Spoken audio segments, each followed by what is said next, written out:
हिंदी में यूपीएससी की तैयारी से संबंधित प्रोग्राम्स को देखने के लिए सब्सक्राइब करें स्टडी IQ IAS हिंदी। नमस्कार, स्टडी IQ IAS हिंदी में आप सभी लोगों का बहुत बहुत स्वागत है। मैं हूं वीरत दुबे। आज हम चर्चा करने वाले हैं मुद्दे की बात के इस प्रोग्राम में एक विशेष जो अल्पसंख्यक मामले का मुद्दा है उससे संबंधित। जैसा कि आप यहाँ पे देख पा रहे हैं, हिंदुओं के लिए अल्पसंख्यक का टैग। ये खबर कोई नई नहीं है, इससे पहले पर भी इस पर चर्चा की जा चुकी है। सुप्रीम कोर्ट इस समय ये जानने का प्रयास कर रहा है कि क्या हिंदुओं को भी माइनॉरिटी के अंतर्गत लाया जा सकता है या नहीं, और यदि अगर ऐसा है तो इसको करने का अधिकार किसके पास में है। मसलन ये राज्यों के अंतर्गत आने वाला मामला होगा या फिर केंद्र के अंतर्गत आने वाला मामला होगा। तो आज के इस सेशन में हम यही जानने का प्रयास करेंगे अभी रिसेंटली इस पर किस प्रकार की चर्चा हुई है और केंद्र से जो प्रश्न पूछा गया है या केंद्र ने जो अपने एफिडेविट जारी की है तो उसमें क्या कहा है, इसके ऊपर हम चर्चा रखेंगे। सेशन के अंत में इसी से संबंधित एक प्रश्न भी होगा जिसके लिए हम आपसे अपेक्षा करेंगे कि आप कमेंट सेक्शन में कमेंट करके उसका हमें उत्तर प्रदान कीजिएगा। ठीक है, तो चलिए शुरुआत करते हैं। सबसे पहले तो यहाँ पर अल्पसंख्यक के बारे में हम समझने का प्रयास करेंगे कि ये क्या होते हैं। ठीक है, तब तक जब तक कि हम इस उत्तर तक पहुंचते हैं, आप लोग भी कमेंट सेक्शन में कमेंट करके बता सकते हो नीचे चैट ऑप्शन में कि आपके दृष्टिकोण से अल्पसंख्यक कौन है और इसे कैसे परिभाषित किया जा सकता है। आपके क्या विचार हैं, जल्दी से आप बताते रहिए। फिलहाल खबर क्या है उसके ऊपर हम चर्चा करेंगे, और चर्चा ये है कि केंद्र ने फिर से सुप्रीम कोर्ट से समय मांगा है। किस संबंध में ये समय मांगा गया है?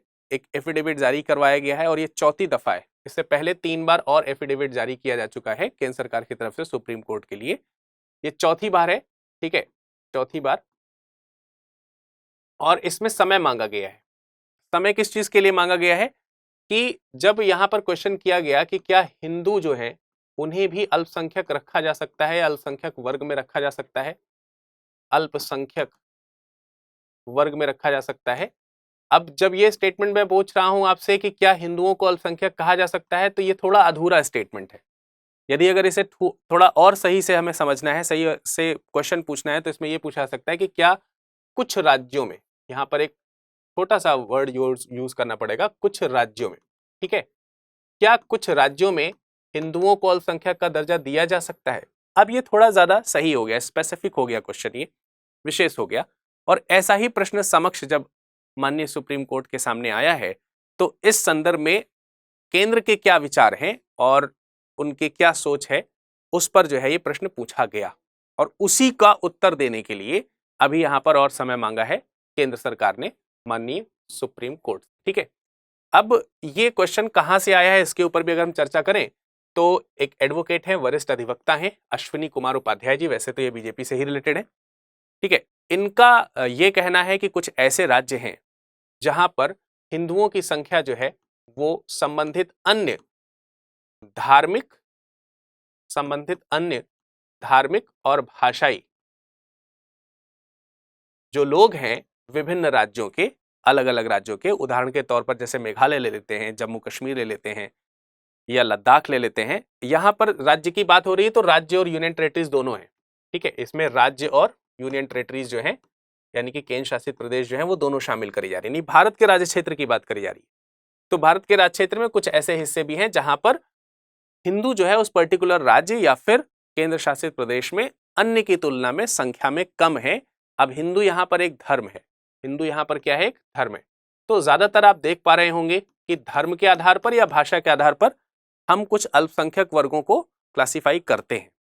इसका अधिकार हमें कहां से मिलता है या फिर इससे संबंधित जो प्रावधान है वो कौन बनाता है, उस पर अभी हम सेशन में आगे की ओर जैसे जैसे बढ़ रहे होंगे इन प्रश्नों के उत्तर मिलते जाएंगे आपको। लेकिन फिलहाल आपको इतना मालूम ही होगा शायद कि धार्मिक और भाषाई आधार पर तो ये पिछड़े हैं। तो इनका ये कहना है कि जब एक हिंदू जो है भले ही भारत में एक बहुसंख्यक वर्ग में हो, लेकिन जब हम राज्य की सुविधा का लाभ उठाने की जब बात की ऊपर पैरवी करना शुरू करते हैं, या फिर ऐसे दूसरे मामले जिसमें राज्य सरकार की तरफ से किसी व्यक्ति विशेष या वर्ग विशेष को किसी प्रकार का छूट दिया जाना हो या फिर उसको किसी प्रकार का लाभ दिया जाना हो या सहायता दी जानी हो, तो फिर ऐसे मामले में ये जो अल्पसंख्यक है वो इसका लाभ जरूर ले लेते हैं। लेकिन क्योंकि अल्पसंख्यक में हिंदूज को काउंट नहीं किया जा रहा है पर्टिकुलर राज्य में, तो वो उसका लाभ लेने से वंचित रह जाते हैं, जबकि वास्तविक संख्या के रूप में वो वहां पे अल्पसंख्यक होते हैं भाषा और धर्म के आधार पर। तो उनका यही कहना है कि इन्हें यहाँ पर अल्पसंख्यक बनाया जाए। लेकिन क्योंकि अल्पसंख्यक इन्हें नहीं बनाया जा सकता, क्योंकि हिंदू जो है वो बहुसंख्यक हैं। अगर हम भारत के दृष्टिकोण से देखते हैं तो इसमें एक मामले को भी संज्ञान में लिया गया है, जैसे टीएमए पाई केस। ठीक है, तो टीएमए पाई केस की भी हम बात करेंगे, सेशन के अंत में बात करेंगे, लेकिन फिलहाल यहां पर एक रेफरेंस दिया गया कि अनुच्छेद 30 के प्रयोजनों के लिए टीएमआई पाई केस जो है उसको इस आधार पर देखा जा सकता है कि राज्य जो स्टेट हैं, जो राज्य हैं, वो अपने राज्य में अल्पसंख्यकों का निर्धारण कर सकते हैं। इसमें केंद्र की भागीदारी नहीं होनी चाहिए, यानी केंद्र ये निर्धारित नहीं कर पाएगा कि क्या किसी वर्ग को आप अल्पसंख्यक घोषित कर सकते हैं, क्योंकि इस केस के बाद अब केंद्र सरकार के पास में ऐसा कोई ऑप्शन नहीं बचा है। वैसे अगर हम देखें तो मुस्लिम, सिख, ईसाई, जैन और पारसी जो हैं, बौद्ध और पारसी जो हैं, इनको शुरुआत में अल्पसंख्यक का दर्जा संपूर्ण भारत में दिया गया। इसके अलावा उसके बाद अगर हम देखेंगे तो जैन को भी जो अल्पसंख्यक है उसका दर्जा दिया गया। लेकिन अब राज्यों के आधार पर देखा जाए तो राज्यों को यह तय करना होगा कि उनके यहाँ ये अल्पसंख्यक का मुद्दा हो सकता है, नहीं हो सकता। उसमें केंद्र का इंटरफेयर का कोई खास मैटर ही नहीं है। पर केंद्र सरकार क्या कह रही है? केंद्र सरकार कह रही है कि हमें विचार विमर्श करना होगा। ये कोई इनसेंसिटिव, मतलब ऐसे ही मुद्दा नहीं है कि ठीक है हम कोई भी डिसीजन ले लेंगे और चल जाएगा। ये बहुत ही सेंसिटिव मुद्दा है, बहुत ही कह सकते हैं कि ऐसा मुद्दा है जिसमें बहुत सारे लोगों का इन्वॉल्वमेंट रहता है, तो हम यूं ही इस पर डिसीजन नहीं ले सकते हैं। तो केंद्र सरकार ने यही कहा है, समय मांगते हुए यही रिक्वेस्ट करी है सुप्रीम कोर्ट से और कहा है कि तमाम सारे जो राज्य सरकार हैं, केंद्र शासित जो प्रदेश हैं और जो दूसरे हितकारी हैं, दूसरे हितकारी मतलब इस मामले में इन्वॉल्व जो दूसरी एजेंसीज हैं, जैसे कि राष्ट्रीय अल्पसंख्यक आयोग है, ठीक है, इसके अलावा तमाम सारी जो दूसरी एजेंसीज हैं, जैसे एजुकेशन बोर्ड है, क्योंकि शिक्षा मंत्रालय भी इसमें इन्वॉल्व होती है। जैसे कि अब सपोज दैट मैं ये कह दूं आर्टिकल 30 का जो प्रयोग है उसको किस संदर्भ में किया जा सकता है, अल्पसंख्यक मामलों में किस अल्पसंख्यक वर्गों के हितों का संरक्षण, उसमें यही दिया गया है। तो किस प्रकार के हितों का संरक्षण? जिसमें वो अपनी भाषा, जिसमें अपने वो जो संस्कृति है, भाषा और संस्कृति के आधार पर उनसे भेदभाव ना करना पड़े कहीं पूरे भारत के राज्य में। इसके अलावा आप देख सकते हैं कि उनको इस प्रकार की भी छूट होती है कि वो अपने धर्म के विकास के लिए या फिर उसके प्रोन्नत के लिए किसी प्रकार से स्कूल कॉलेजेस जो है वो स्टैब्लिश कर सकते हैं। तो इसका मतलब जब स्कूल कॉलेज स्टैब्लिश करने की जब बात आती है तो यहाँ पर जो शिक्षा मंत्रालय है वो भी इन्वॉल्व होता है। तो तमाम सारे जो दूसरे हितधारक हैं उनसे भी परामर्श करना होगा और इसके लिए हमें थोड़ा और समय चाहिए होगा, ऐसा केंद्र सरकार ने कहा है। जबकि यहाँ पर यह कहा जा रहा है इसमें केंद्र सरकार के इन्वॉल्वमेंट की जरूरत ही नहीं है, राज्यों से पूछो, खत्म करो। लेकिन राज्यों से पूछने के लिए तो केंद्र को बीच में आना पड़ेगा ना। अब ये सब चीजें हो क्यों रही हैं? ऐसा इसलिए हो रहा है क्योंकि आपको मालूम है कि ये जो अल्पसंख्यक मामला है, अल्पसंख्यक मामले को अगर हम देखें तो वास्तविक रूप में ये 3 प्रकार की जो लिस्ट है हमारे यहाँ, एक जिसको हम बोलते हैं राज्य सूची, ठीक है, एक जिसको हम बोलते हैं संघ सूची और एक जिसको हम बोलते हैं समवर्ती सूची। तो इसे हम समवर्ती सूची के अंतर्गत रखते हैं और इसी वजह से जब समवर्ती सूची का विषय हो जाता है, कॉन्करेंट लिस्ट में जब कोई सब्जेक्ट जाता है तो उसमें केंद्र और राज्य दोनों के परामर्श की आवश्यकता होती है। सो ये एक कारण है जिसकी वजह से केंद्र यहाँ पर परामर्श करना चाहता है और इसके लिए वो माननीय न्यायालय से समय की चौथी बार मांग कर रहा है। ठीक है, तो अब आपको ये बात समझ में आ गई। फिर यहाँ पर एक क्वेश्चन मैं आपसे पूछ लेता हूँ, आप मुझे बता सकते हैं कि ये कौन सी अनुसूची है जिसमें इस 3 प्रकार की लिस्ट का वर्णन किया गया है? अगर आपको मालूम है तो जल्दी से जल्दी इसका उत्तर मुझे दीजिए कि कौन सी अनुसूची है। बहरहाल केंद्र ने क्या कहा है, चूंकि मामला प्रकृति में संवेदनशील है, मैंने थोड़ी देर पहले ही आपको बताया, क्योंकि केंद्र ने जो समय मांगा है वो इसीलिए मांगा है कि हम आनन फानन में, हम जानते हैं कि हम चौथी बार आपसे समय मांग रहे हैं, लेकिन क्योंकि ये मामला है ही इतना सेंसिटिव, इसके बहुत दूरगामी परिणाम होंगे यदि अगर हमने इस पर सही गलत डिसीजन ले लिया तो फिर पछताना पड़ सकता है। इसलिए जल्दीबाजी न दिखाते हुए हम अभी और राज्यों को इन्वॉल्व करना चाहते हैं। अगर हम देखें कि शुरुआत में तकरीबन 8 राज्य थे जो इसमें केंद्र के साथ सहमति बनाते हुए दिख रहे थे, अब उनकी संख्या थोड़ी सी बढ़ गई है, लगभग 14 हो गई है और 3 या 4 तकरीबन केंद्र शासित प्रदेश इसमें हो चुके हैं। अभी जो शेष राज्य और केंद्र शासित प्रदेश हैं उनसे भी मशवरा करा जाना है, तो ये भी एक मैटर है जिसकी वजह से समय मांगा जाए। थोड़ा सा मैं आपको यहाँ पर ये बता दूं कि 2002 के जो टीएमई पाई मामला है, जो मैंने थोड़ी देर पहले आपको बताया, टीएमए आप इसको ऐसे लिख सकते हैं, टीएमए पाई मामला, ठीक है। इसमें क्या हुआ, इसके बाद जो है 23 अक्टूबर 1993 की अधिसूचना जारी हुई और इस अधिसूचना के द्वारा मैंने बताया पांच जो वर्ग हैं उन्हें जो है अल्पसंख्यक के अंतर्गत केंद्र की तरफ से उन्हें अल्पसंख्यक कहा गया। अब वो 5 कौन कौन से हैं? मुस्लिम, पर ये केंद्र के लिए है, जिन्हें आप पूरे केंद्र में अल्पसंख्यक मान सकते हैं, हमने पूरे भारत में अल्पसंख्यक मान सकते हैं, राज्यों के दृष्टिकोण से नहीं। तो मुस्लिम, सिख, ईसाई, पारसी एवं बौद्ध। कितने हो गए ये हो गए आपके 5। ठीक है, तो ये वो 5 लोग हैं जिनको इस अधिसूचना 1993 में जारी करके और इन्हें जो है अल्पसंख्यक जो है वो घोषित किया गया। इसके बाद केंद्र ने 2014 में एक और जो कम्युनिटी है उसे भी यहां पर जैन जो है उनको भी इस सूची में जोड़ा था। तो अब कितने हो गए? 6 हो गए। अब हो गए, जैन को मिला दिया जाए तो 6 हो गए। पर तमाम सारे लोगों ने उस समय पैरवी की थी कि जैन को नहीं शामिल किया जा सकता है क्योंकि इसमें ये थोड़ा संपन्न कह सकते हैं कि वर्ग है। लेकिन यहां पर बात संपन्नता आर्थिक रूप से की नहीं है, बात है धार्मिक और भाषाई। ठीक है, तो इस आधार पर इसको भी, इस वर्ग को भी क्या कर दिया गया? अल्पसंख्यक मामले में जोड़ दिया गया।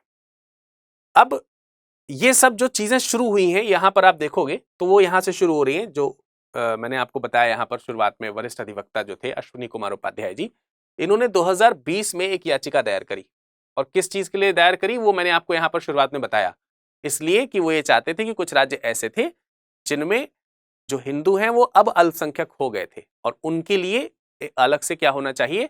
उनके लिए अलग से अल्पसंख्यक होने का वहां पर प्रावधान होना चाहिए उन राज्यों में। उसकी वो पैरवी कर रहे हैं।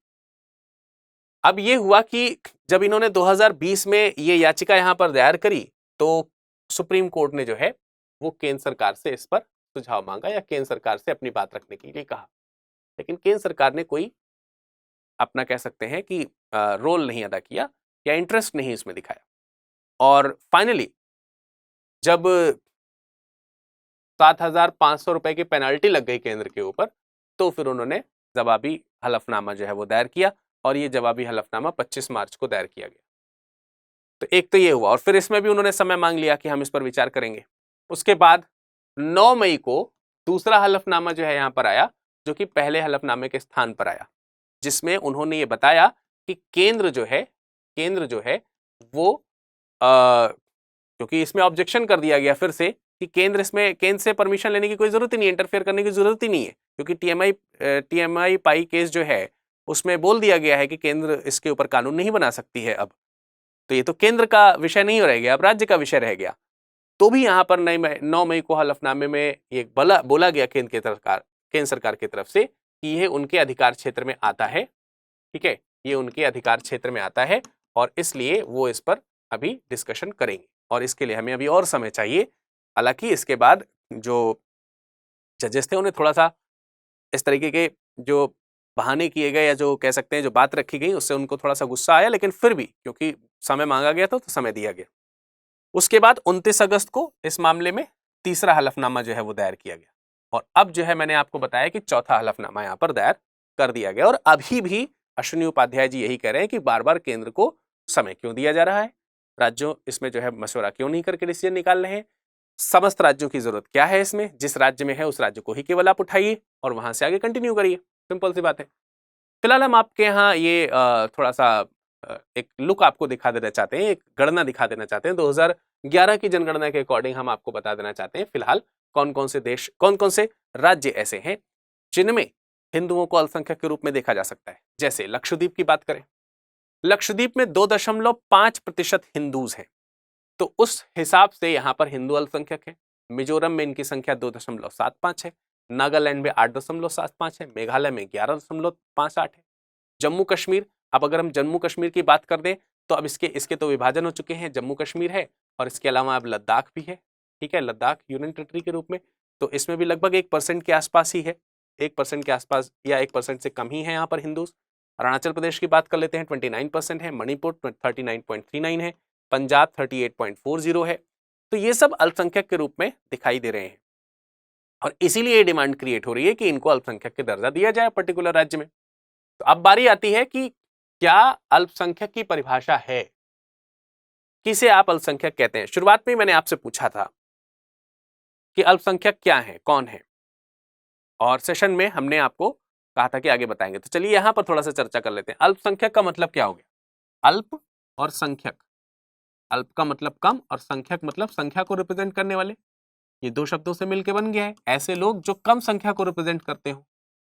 पर कम संख्या किस आधार पर, यह प्रश्न जो है वो बना ही रहेगा। किस आधार पर कम, किस आधार पर कम, ठीक है, किस आधार पर अल्प, ठीक है ना। यह प्रश्न तो हमेशा बना ही रह गया और संविधान ने इसका सही उत्तर फिलहाल नहीं दिया है। संविधान में कई जगह ऐसी है जहां पर अल्पसंख्यक शब्द का प्रयोग किया गया है। केवल शब्द के प्रयोग कर देने से यह स्पष्ट नहीं हो जाता कि यही अल्पसंख्यक है। हमें कहीं परिभाषित करना चाहिए कि अल्पसंख्यक क्या है। जैसे कि आपने देखा कि जो हमारा मौलिक अधिकार है उसमें राज्य शब्द को परिभाषित किया गया है, उसमें कानून को परिभाषित किया गया है, और इसी तरीके से मौलिक अधिकारों में जब अल्पसंख्यक शब्द आता है तो उसकी परिभाषा वहां पर नहीं दी गई है। तो अब ये कौन तय करेगा कि अल्पसंख्यक कौन है? फिलहाल जो हमारे यहाँ अल्पसंख्यक का एक छोटा सा आधार है वो आर्टिकल 30 को लेकर के बनाया जाता है, जिसमें भाषा और धर्म के आधार पर, भाषा एवं धर्म के आधार पर अल्पसंख्यक के बारे में हित में उनके लिए कुछ कहा गया है। ठीक है, जैसे अनुच्छेद 29 की बात करते हैं तो अनुच्छेद 29 क्या है? अल्पसंख्यक वर्गों के हितों का संरक्षण है। यहां पर यह नहीं बताया गया कि अल्पसंख्यक वर्गों के हितों का संरक्षण किस संदर्भ में। हालांकि इसको रखे जाने की पीछे जो मंशा रही होगी, कॉन्स्टिट्यूएंट असेंबली में, संविधान सभा में जो मेंबर्स बैठे रहे होंगे, वो जो मेंबर्स हैं उन मेंबर्स ने उनके मन में किस प्रकार के प्रश्न आए होंगे अल्पसंख्यक को लेकर के। संभवतः ये था कि उस समय हिंदू तो बहुसंख्यक थे ही, या कोई भी ऐसा जो अल्प में रहे। यहां पर वो एक समाज को आप समझने का प्रयास कीजिए। जब हम 1947 में आजादी की ओर आजाद हो रहे हैं और उसके बाद आजाद भारत को आगे लेकर के चल रहे हैं, और जब कॉन्स्टिट्यूशन फ्रेम कर रहे हैं, बना रहे हैं, तो उस समय भारत की स्थिति ये है कि जो संख्या में ज्यादा होते थे उसमें एक थ्रेटन रहता था, इस प्रकार का एक भय रहता था। जो लोग संख्या में कम हैं, कहीं उनको जो लोग संख्या में ज्यादा हैं बलपूर्वक कहीं दबा न दे, या फिर अपनी बात जबरदस्ती उनसे मनवाने ना लगे, तो फिर स्वतंत्रता का यहां पर कोई मतलब नहीं रह जाएगा। इसलिए स्पष्ट कर दिया गया अनुच्छेद 29 में कि आप 100 के बीच में एक ही क्यों ना हो, लेकिन आपकी लिपि, ठीक है, आपकी भाषा या फिर आपकी जो संस्कृति है, इसके आधार पर आपसे किसी भी प्रकार से कोई भेदभाव नहीं कर सकता है। तो जब कोई भेदभाव नहीं कर सकता है लिपि, भाषा या संस्कृति के आधार पर, तो इसका मतलब यह है कि प्रत्येक व्यक्ति, वो जो चाहे अल्पसंख्यक ही क्यों ना हो, वो अपनी भाषा को, अपनी लिपि को, अपनी संस्कृति को किसी भी परिस्थिति में बनाए रखने के लिए स्वतंत्र है। उदाहरण के तौर पर मान लेते हैं कि कोई व्यक्ति पंजाब से है और उसे पंजाबी भाषा आती है, ठीक है, और वो पंजाबी लिखना जानता है और उसका जो कल्चर है वो पंजाबी है। ऐसे में वो तमिलनाडु चला गया, या फिर मान लेते हैं यूपी चला आया। तो अब ये राज्य ये नहीं कह सकते कि हमारे यहां पंजाबी नहीं बोलनी है, या फिर आपको पगड़ी नहीं लगानी है, या फिर अपनी संस्कृति का पालन नहीं करना है, अपने त्योहार नहीं मनाने हैं। ऐसा कोई नहीं कह सकता इनसे, भले ही आपका राज्य जो है वो किसी दूसरे कल्चर को या भाषा को अडॉप्ट करता हो, क्योंकि हमारे यहाँ जो राज्य पुनर्गठन हुए हैं वो भाषा के आधार पर भी हुए। तो ऐसा नहीं कहा जा सकता है कि हमारे यहाँ की भाषा हिंदी है या तमिल है, आप यहां पर रहेंगे तो हिंदी या तमिल बोलेंगे।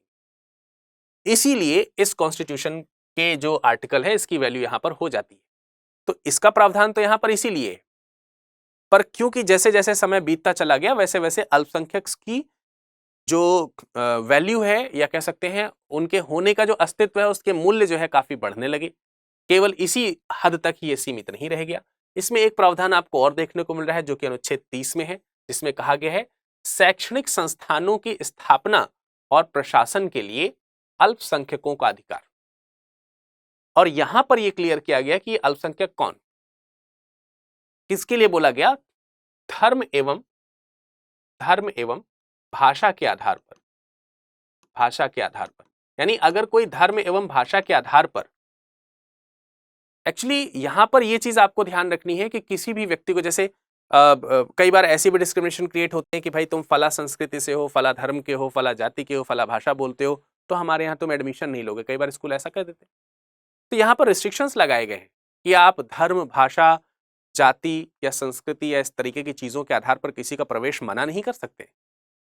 परंतु उनका क्या, जो अल्पसंख्यक हैं और अपनी भाषा में यदि अगर वो पढ़ना लिखना चाहते हैं तो उससे रिलेटेड उनके कॉलेजेस ही नहीं है, स्कूल ही कम है। क्योंकि ये स्वाभाविक है कि जब आप बहुसंख्यक हैं तो आपके स्कूल्स कॉलेजेस भी ज्यादा होंगे, और उन स्कूल कॉलेजेस में अल्पसंख्यक यदि अगर जाएंगे तो संभावना एक हो सकती है कि हो सकता है कि आप उनको प्राथमिकता ना दें। ऐसे में अल्पसंख्यक अपने स्कूल्स को भी में भी जाना चाहेंगे या उनकी संख्या भी होनी चाहिए। तो यहां पर एक आ गया कि अगर शैक्षणिक संस्थानों की स्थापना हो रही है और उनका प्रशासन अगर अल्पसंख्यक करना चाह रहे हैं तो ऐसा अधिकार उन्हें दिया जाए। किसके आधार पर? धर्म एवं भाषा के आधार पर। और इसी चीज को यहां पर आर्टिकल 30 के रेफरेंस में पीएम, ये जो आपका केस था टीएमए पाई केस जो है वो यहां पर 2002 में आया, जिसमें ये कहा कि राज्य जो, अब ये सब अधिकार जो है वो राज्य के अंतर्गत आते हैं, जिसमें उन्होंने स्पष्ट कर दिया कि राज्य को इस पर फैसला लेना चाहिए, इसमें केंद्र को फैसला लेने की जरूरत नहीं है। तो अभी आपको समझ में आ गया होगा। तो अब आंसर जो यहां पर, क्वेश्चन जो यहां पर बन रहा है कि अल्पसंख्यक की परिभाषा क्या है, वास्तविक रूप में एकदम अल्पसंख्यक क्या है, इसे तो परिभाषित किया नहीं गया है कहीं, ये परिभाषित नहीं है, संविधान में कहीं पर भी परिभाषित इसको नहीं किया गया, लेकिन थोड़ा रेफरेंस हमको देखने को मिलता है आर्टिकल 30 में इस प्रयोजनार्थ। ठीक है, तो इसका मतलब कहीं ना कहीं अभी भी जरूरत बनी ही रह रही है कि अल्पसंख्यक की परिभाषा क्या रखी जाए।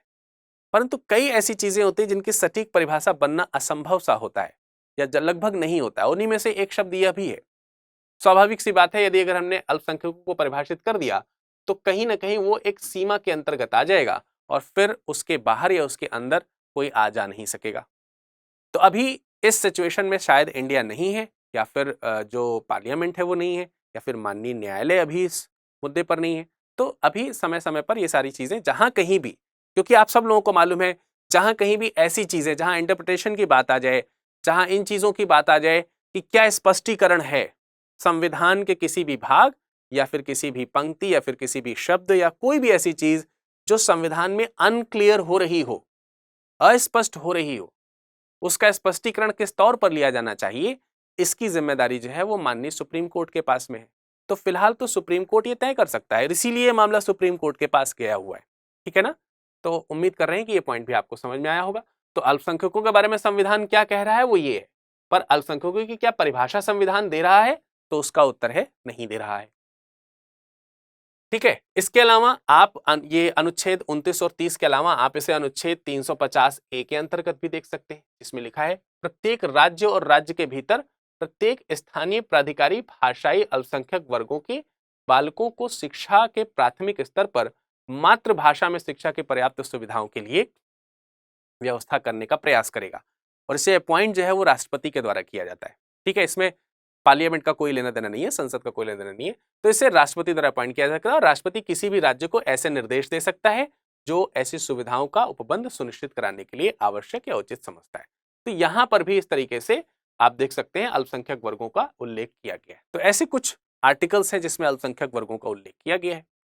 ठीक है, अब हम बात कर सकते हैं कि भारत में अल्पसंख्यक कौन है, इस चीज को रजिस्टर कौन कर रहा है, इसको वास्तविक रूप में कौन बता रहा है कि इसको जो है कि किसके पास अधिकार है इस चीज को करने का।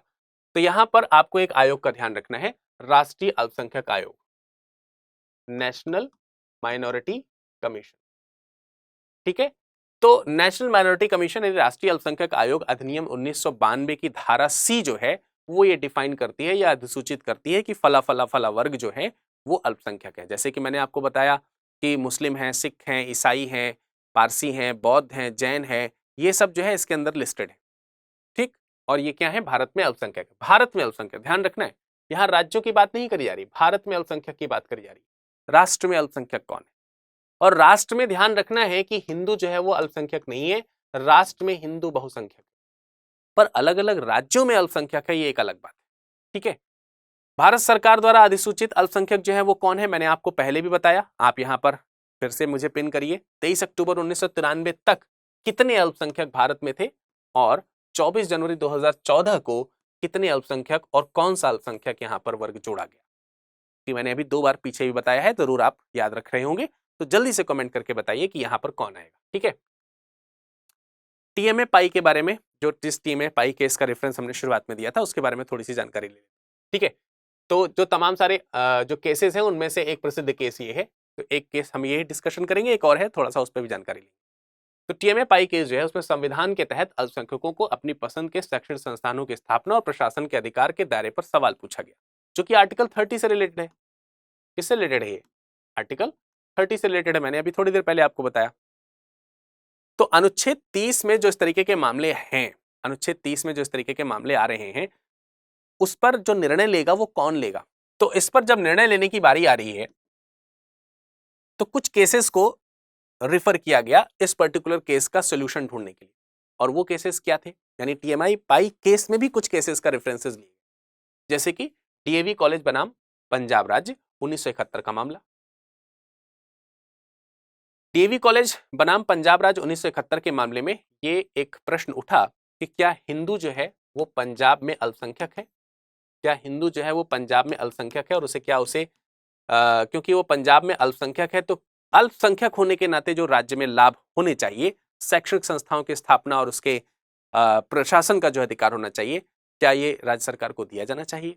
इस पर डिस्कशन हुआ, जिसमें केरल शिक्षा विधेयक मामले को भी उठाया गया, और केरल शिक्षा विधेयक मामले ने इसमें कहा कि हाँ ऐसा होना चाहिए, पंजाब राज्य को चाहिए कि वो उसे अल्पसंख्यक का दर्जा दे, ताकि वो अल्पसंख्यकों के होने का फायदा उठा सके।